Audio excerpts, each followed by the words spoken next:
Welcome back to my channel.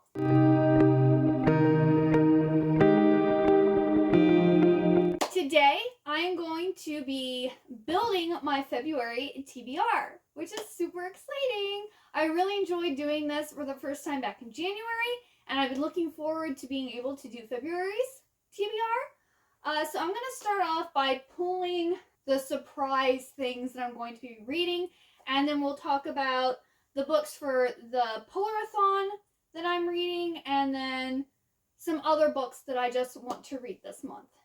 So, let's start off with our standalones. Last month I pulled 2 standalones, but this month I have a lot of books that I want to read, so I don't think pulling 2 standalones would be the best idea, so I'm just going to choose one. Alright, let's see here.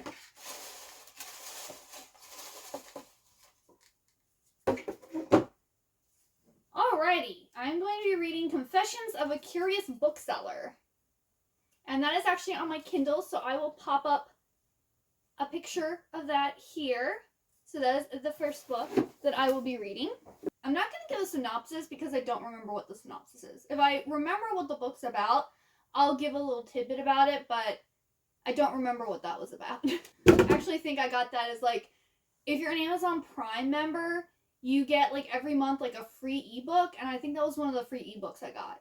So I was just like, oh, this sounds cool, and I like chose it as a free book. So I don't know what it was about. But I'm guessing a bookseller.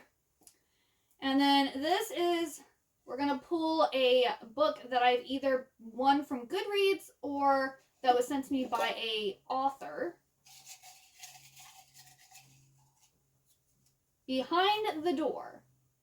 This also, I believe, is a Kindle book. I won this Kindle book from Goodreads. So I will pop up the picture here, but I believe it's a thriller. If I remember correctly, it's a thriller. Right, this is an interesting TBR so far. Alrighty, let's see what we got next. So now we have, this is books that I haven't read the very last book in the series. Let's see what book series I'm going to be finishing this month.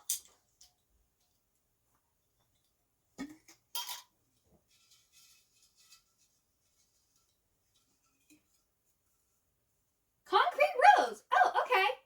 That's one I've been wanting to read, so that's a good one. I actually have the physical book of that, so let me go and get it. Alrighty, so Concrete Rose. This is a prequel novel to The Hate U Give, and this is about, I think it was Star, but the main girl character in The Hate U Give, this is about her dad. So I think this is about him when he was a teenager. So that's exciting. Alrighty. This is actually one book that I've been wanting to read. Then this is a series that I'm going to continue, because I'm very bad about starting series and not actually finishing them. So, let's see what we're going to be continuing this time. Restore Me. Oh! Okay. I'm super excited about this one. Alrighty. Let me go and get that. Restore Me. I'm so excited. Okay, so Tahereh Mafi wrote the Shatter. Okay, Tahereh Mafi wrote the Shatter Me series. And I read the first 3 books when they came out like a decade ago, and then the novellas that went with the first half. And I bought the second half that she came out with the last 5 years, and the 2 novellas since then. But I just hadn't read them. I was like, you know, I want to, but I just can't fit it into my schedule. It's, you know, it's not a priority right now. But I pulled it, so we're going to be reading it. So that's awesome. So this continues Juliet's story. Juliet is this girl who has this power that if she touches you, she can kill you. So her touch is basically death. And she like forms this relationship with Warner. And I think Warner's dad wants to use Juliet as like a weapon, if I remember correctly. And it's kind of like people have powers and different stuff. And I just remember I really love this series. But it had been so long since the first half came out that I guess the hype, the interest had kind of waned. So I'm really happy that I pulled this. So exciting. Alrighty. And then the last jar to pull from are from the books that I DNF'd. So these are all the books that I've started reading and just either I wasn't in the mood for them, or I wasn't really enjoying it that much, or it was taking too long to read, so I was just like, okay, I'm bored now. So let's see what I get. Hopefully I get something good.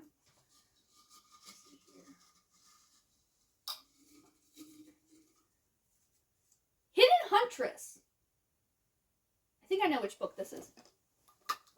It is a physical book, so let me go and get it. Alrighty, so we have Hidden Huntress by Janelle L. Jensen, and this is the second book of the Malediction trilogy. And I believe this is about goblins or trolls.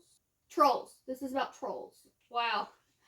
I stopped on chapter 2. So this I probably wasn't bored with. I probably just wasn't in the mood for. Like, I probably started reading it and then went, I'm not in the mood for this since I only read one chapter. And I really liked the first book, so I don't think it had to do with being bored. So the first book is called Stolen Songbird. And I believe this human girl named Cecile is like taken by the trolls or something like that. I think I'm going to have to read a synopsis of the first book because I don't remember exactly what happened, but I'm not going to reread the first book. So we're just going to... I'll probably actually start this from the beginning since I only read one chapter. But that's exciting because I have all the books that I DNF like next to my bed. So like I've kind of like been looking over it and I've been like eyeing this book. I'm like, you know, I kind of really want to read that, but well, now I'm going to be reading it. So, alrighty, so those are all the books that I've pulled that I'm going to be reading. And then I'm participating, Mel from Mel Reads is doing the Green Bone read-along. And last month we read Jade City. This month, in February, we're going to be reading Jade War. I really enjoyed the first book, so I'm super excited to read the second book. I'm going to pop up a picture because it is on my Kindle. This series is about these like 2 crime families that have Jade, and they use Jade to like enhance their abilities and almost give them like godlike powers. And they've gone to war with each other.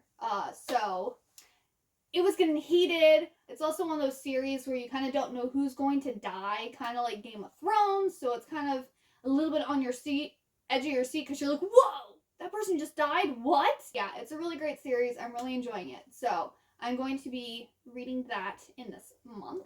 Oh, then for my book club, Happily Ever Afters, that I host on the Fable app, we are going to be reading The Spanish Love Deception. I'm going to put up a picture of that too because I actually have that on my Kindle. And it was really big back in 2021. TikTok made it really popular. I believe it's a fake dating trope where this girl and this guy go as like wedding guests, like as a wedding couple together to a wedding, and it's like, I think to Spain. I think that's why it's called The Spanish Love Deception. But I've heard amazing things about it. Everyone says that Aaron, the male protagonist, is like the man, and why do men like him exist? So I'm really excited to read this book. So if you're interested, if you go to download the Fable app and then you go to Happily Ever Afters, you can join in on that starting February 1st. And then in March, just in case, if you're not interested in the February pick, we are going to be reading The Daughter of the Moon Goddess in March. So we'll start reading that on March 1st. And I don't actually have a copy of that yet because I believe it's supposed to be coming in one of my book boxes. So I'm like, well, it's on the way, more than likely. I think it's going to be in the February Fairy Loot box. I don't want to purchase it yet if I'm already purchasing it from my book box. But yes, if you've wanted to read that book, we will be reading that one in March. So yes. And then I joined Jenanine's book club. I think it's called Reading in Color. And she's going to have us read The City We Became by N.K. Jemisin. I got this, I don't know if it was an add-on or if it was the pick for one of the months. But this sounded really good. I have never read an N.K. Jemisin book before. And this says, in Manhattan, a young grad student gets off the train and realizes he doesn't remember who he is, where he's from, or even his own name. But he can sense the beating heart of the city, see its history, and feel its power. In the Bronx, Lanap, a gallery director, discovers strange graffiti scattered throughout the city, so beautiful and powerful it's as if the paint is literally calling to her. In Brooklyn, a politician and mother finds she can hear the songs of her city, pulsing to the beat of her Louis Vuitton heels, and they're not the only ones. And it says, every great city has a soul, some are ancient as myths, and others are as new and destructive as children. New York City, she's got 6. So I think that, if I heard correctly, the city comes alive as, like, beings, I guess, that look like humans or something. Like the different boroughs or parts of the city or whatever. But it sounds really good, and I'm looking forward to reading this one. So, and then in one of the book groups I'm in on Goodreads, they choose like 3 or 4 books every month, but I don't always like want to read the books that they're reading, because some of them are continuing series that I haven't read yet, or they're starting new series that I don't have or I'm not interested in. But I actually do have Spin the Dawn by Elizabeth Lim, and I've been wanting to read it, so I will be reading that one. It is kind of like a Mulan-inspired story about this girl who is really good at sewing, and she wants to be a tailor, but only men can be tailors in this world, and her brother and dad are both tailors, but she is apparently better at sewing than her brother and dad.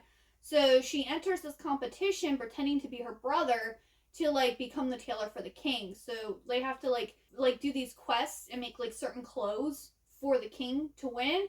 And so she enters. And this is a duology, so I'll for sure be reading the first book in February. I don't know about any more. And then I'm going to be joining in Polarthon 2022.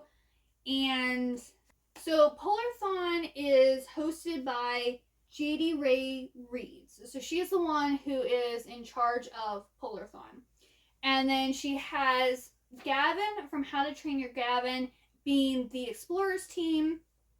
And she's also having, I think it's Becca and the Books be the Arctic Animals team. And I heard about this readathon from Gavin, so I am going to be joining the Explorers, and the Explorers have different prompts that we're going to have to read to reach the goddess at the top of this mountain. So if you're interested in this readathon, I'll leave a link to JD Ray Reed's YouTube video that explains it all. She has the graphics, she has the 2 teams. There's also like a form that we're going to have to fill out as you like complete books and stuff. So I already selected my books for that. So hopefully I can get to all these. And she also said that you can combine prompts as long as they're next to each other. So the first prompt is an adventure. Then we have a cold word, foiled cover, icy magic, and then a polar fantasy. So for the 4 prompts, you can kind of play around with this a little bit and choose things based on that. But everyone has to read a polar fantasy to like complete their journey. And there's also a third path called the Pilgrim Journey, and that's you basically read 5 polar fantasies to reach the top. And I don't think anyone's in charge of that path. But for an adventure, I chose The Girl Who Circumvented Fairyland in a Ship of Her Own Making by Catherine M. Vellante. This book, I have the complete series of this. I've had it for a while, and I've really been wanting to read it, and I just haven't gotten around to it, which is my excuse for every book I haven't read. But this is about a girl named September who longs for adventure, and she's invited to Fairyland by a green wind and a leopard, and of course she accepts. Fairyland is in turmoil, and it will take one 12-year-old girl, a book-loving dragon, and a strange and almost human boy named Saturday to vanquish an evil Marquess and restore order. Not since Oz has there been a land or a cast of characters so rich and entrancing. So, yeah, people have compared this to Wizard of Oz, Alice in Wonderland, and stuff like that. And this is a middle grade book. It's also not very big, so hopefully I can get through it pretty quickly. So that is my prompt for an adventure. And then the next one is Cold Word. So I chose Snow and Summer because snow is a cold word. We've actually been getting a lot of snow here where I live, so. And this is by Jane Yolen. I believe she does a lot of like fairy tale retellings, and I believe this one is a YA. But it says, magic, intrigue, and one wicked stepmother. Summer's life in the mountains of West Virginia. I grew up in West Virginia. I think that's why I picked this book up. Because it's a fairy tale retelling, and it's set in West Virginia. It's far from the fairy tale it once was. Not long ago, she sang songs and danced with her mother and father. Her cousin Nancy doted on her, and she had a new baby brother on the way. But the baby died soon after birth, taking their mother with him and turning Summer's life grim. Now things are getting even worse as her father falls under the spell of a woman who brings potions and magical mirrors into Summer's world. Stepmama puts on a pretty face, but Summer suspects she's up to no good and is afraid she may be powerless to stop her. So yeah, that sounds... I'm guessing she's not actually a princess if she lives in West Virginia. There's no monarchy there. But yeah, I'm looking forward to reading this one. It's been on my shelf for a really long time. I'm going to read this for Cold Word. And then I'm combining foiled cover and icy magic together. Jade Ray said that you don't necessarily have to own a book that has a foiled cover for this prompt. It can be a book that you know has had a foiled cover. So Fairy Loot actually came out with a special like limited edition set of The Bear and the Nightingale. So I'm going to be reading The Bear and the Nightingale by Catherine Arden for the two prompts, foiled cover and icy magic. I hope it has icy magic in it. It was listed as a polar fantasy, so we're just going to assume that that's what it is. I've been wanting to read this book. It's been on my Kindle for a while now, and there's pros and cons to it. Some people love it, some people don't. I'm not sure where I'm going to fall in it, but I kind of want to read it and find out. And then the last prompt is a polar fantasy. And she actually used like Frozen as an example. So I'm going to be reading Frozen 2, Forest of Shadows by Camilla Benko. I have quite a few of like Disney themed stories, the Twisted Tales, different stuff like that all on my Kindle. I'm going to start reading them, and I'm going to start with Frozen 2 because I also think this book was like 215 pages. I'm going to try to get those small books in so I can maybe read like a book a day or almost a book a day type of thing. That is what I'm going to be reading for a Polarthon. I hope I can get through all these books.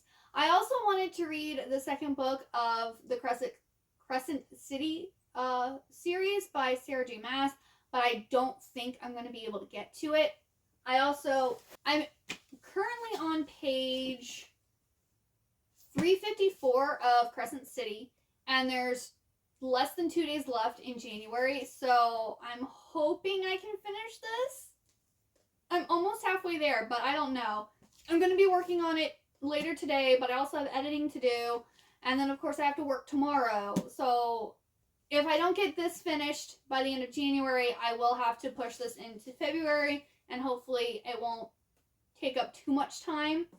I am enjoying it, but I'm just not really in the mood, so it's taking me longer to read it than normal, because I'm like, oh yeah, I need to read, but I kind of want to watch anime. Or, oh, I kind of want to read a manga. Which, oh, speaking of, I plan on reading a manga a day. In January, Our Violent Ends by Chloe Gong. I was like, I want to read this book, but I'm not super, like, excited for it. And the writing kind of is a little boring. So I read, like, I read 2 chapters a day of that book. And then I read, like, whatever other book that I was reading the rest of the time. Because, it took, like, half an hour-ish to read 2 chapters. So I'm like, okay, half an hour of my day is dedicated to that book. And then my other, like, 2 to 3 hours that I read during the day, I'll read my other books. Which, that worked out really well. And then once I finished Our Violent Ends, I think, like, 4 or 5 days ago, I was like, you know what? I'm going to read a manga a day. Because I have 200 plus manga that I haven't read yet, and I'm buying a whole bunch more. Like, I've decided to start collecting manga again, so I have a lot of manga coming in.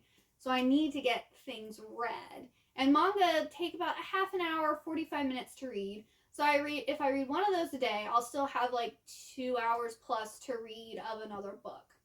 So the manga I'm just going to read based on like my mood. And I also, like, for instance, if I decide to pick up Princess Jellyfish, this actually has 2 volumes combined together. So I would just read half of the manga, and then I'd read the other half the next day. I wouldn't actually read all of this in one day, because I just want to read 1 volume a day, so that it takes about a half an hour, 45 minutes. Because this here would probably take about 2 hours to read, and that cuts in a lot into, like, my other books that I need to try to get read on my TBR. So yes, so when I have my wrap-up videos, whatever manga I read will be a surprise, because I'm not actually putting that on my TBR. Because also, if, say, I fall behind in reading my TBR and I have to, like, read more, then the manga's going to have to get pushed to the side, unfortunately. But the plan is to read 1 manga a day and then try to get through all of the rest of these books. I don't know if that's going to happen, but we'll see. But thank you so much for watching, and I hope to see you next time. Bye-bye!